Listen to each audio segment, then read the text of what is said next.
Alam nyo ba ang pakiramdam ng mag-isa sa kalsada habang hating gabi na? Yung pakiramdam na parang may kasabay ka kahit wala namang nakaupo sa tabi mo. Sa episode na ito, ang kwento ni Manong Jun, isang taxi driver na sumumpa na hindi na siya muling babiyahe pag umagpas na ang alas 12. Alas 2:30 na ng madaling araw, galing si Manong Jun sa B, G, C at paakyat na sana ng C5 para umuwi sa Fairview nang biglang may pumara. Isang babaeng nakasuot ng puting bestida. At ito ay basang-basa dahil sa lakas ng ulan. Manong, sa Katipunan lang po ako. Dahil pagod na at gusto na ring umuwi, pumayag si Manong Jun. Habang bumabiyahe, napansin ni Manong Jun ang matinding lamig sa loob ng taxi. Mas malamig pa sa aircon na nakaset na sa pinakamababa. At may kakaibang amoy, amoy sampagita na hinaluan ng basang lupa. "Ma'am, taga dito ba kayo sa atin?" Tanong ni Manong Jun para basagin ang katahimikan. Walang sagot. Lumingon si Manong Jun sa rearview mirror para silipin ang pasahero.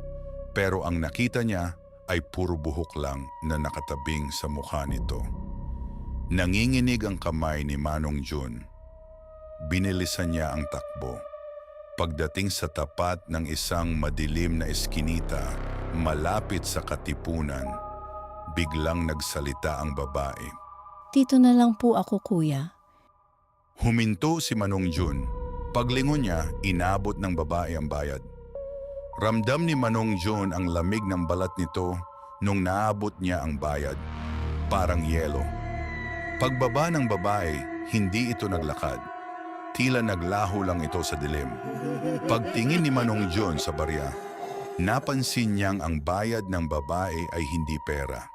Ito ay mga tuyong dahon na nababalot ng buhangin. Hindi na muli lumingon sa likod, pinaharurot ni Manong Jun ang kanyang minamanehong taxi. Ngunit pagdating niya sa gasolinahan para magpagas, napahinto siya sa tapat ng salamin ng kanyang taxi. Sa bintana sa backseat, may nakatatak na marka ng basang palad. At ang mas nakakapangilabot pa dito, sa tabi ng marka may nakasulat sa hamog ng bintana gamit ang mga daliri. "Salamat sa paghatid, Tay. Magandang gabi at maraming salamat sa inyong walang sawang suporta sa ating ika-4 na kwento, Ang Huling Pasada sa C5. Sana ay nayanig namin ang inyong gabi at pinatayo namin ang inyong mga balahibo sa bawat minutong magkasama tayo rito sa Takutan TV. Kung bitin pa kayo at handa pang harapin ang iba nating mga kinatatakutan, huwag kalimutang i-like, follow at share ang ating page.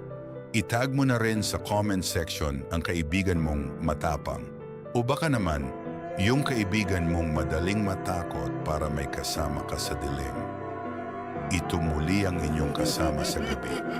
Hanggang sa susunod na kwentuhan.